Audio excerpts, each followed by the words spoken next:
बढ़ते अगली खबर की तरफ, उत्तराखंड की बद्रीनाथ विधानसभा सीट पर हुए उपचुनाव में बीजेपी की हार को लेकर के विपक्ष को एक नया सियासी अब हथियार मिल चुका है। बीजेपी पर निशाना साध रही विपक्षी पार्टियों ने इसे अयोध्या की हार से कैसे जोड़ा है, रिपोर्ट आपको दिखाते हैं, देखिए जरा। उत्तराखंड की बद्रीनाथ विधानसभा सीट पर हुए उपचुनाव में जैसे ही बीजेपी को हार मिली, विपक्ष को बीजेपी पर निशाना साधने का एक और मौका मिल गया और विपक्षी दलों ने इसे अयोध्या की हार से जोड़ दिया। बीजेपी की विरोधी पार्टियां कहने लगी कि अयोध्या में भगवान राम के बाद बाबा बद्री ने बीजेपी को करारी शिकस्त दिलाई।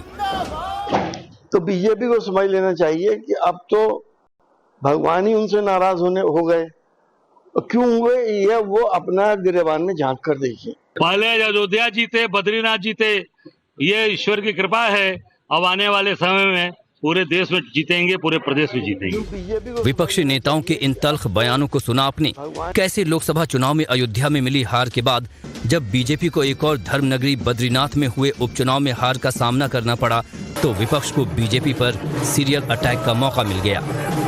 कांग्रेस नेता सुप्रिया श्रीनेत ने सोशल मीडिया पर पोस्ट किया, अयोध्या से लेकर बद्रीनाथ प्रभु का यही संदेश है। धर्म का धंधा करने वाले भाजपाइयों को बड़ा झटका। बद्रीनाथ में बीजेपी की हार पर शिवसेना यूबीटी ने भी तंज कसा। शिवसेना यूबीटी की नेता प्रियंका चतुर्वेदी ने कहा कि जय बाबा बद्रीनाथ नॉन बायोलॉजिकल पार्टी यहां भी हारी। हालांकि बद्रीनाथ सीट पर कांग्रेस परंपरागत रूप से जीतती आई है। राजेंद्र भंडारी ने साल 2022 में कांग्रेस के टिकट पर यहां जीत हासिल की थी, लेकिन इस बार लोकसभा चुनाव में उन्होंने पाला बदल लिया और बीजेपी ने बद्रीनाथ सीट से उन्हें उम्मीदवार भी बना दिया।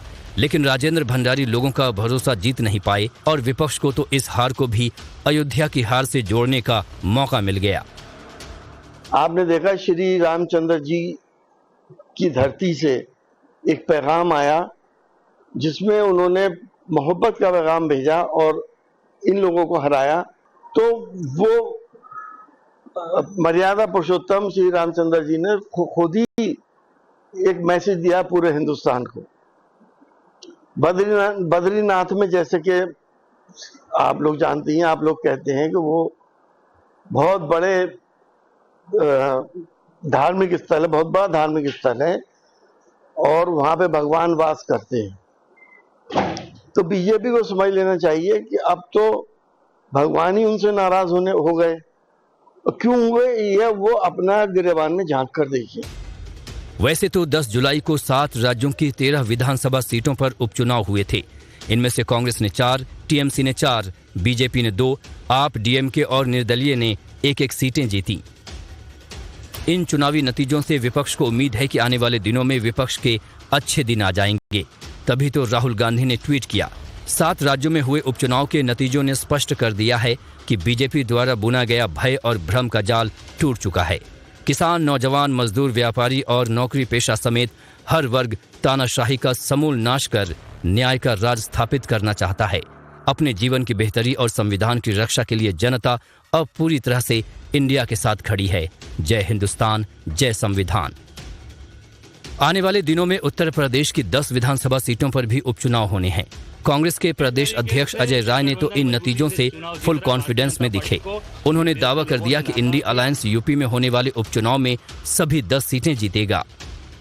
पूरी तरीके से इंडिया गठबंधन मजबूती से चुनाव जीत रहा है। भारतीय जनता पार्टी को इस देश के लोगों ने नकार दिया। अब पूरी तरीके से पूरे देश को उखड़ने जा रहे हैं। यूपी की 10 सीटों पर भी उपचुनाव 10 की 10 जीतेंगे। इंडिया गठबंधन 10 की 10 जीतेंगे।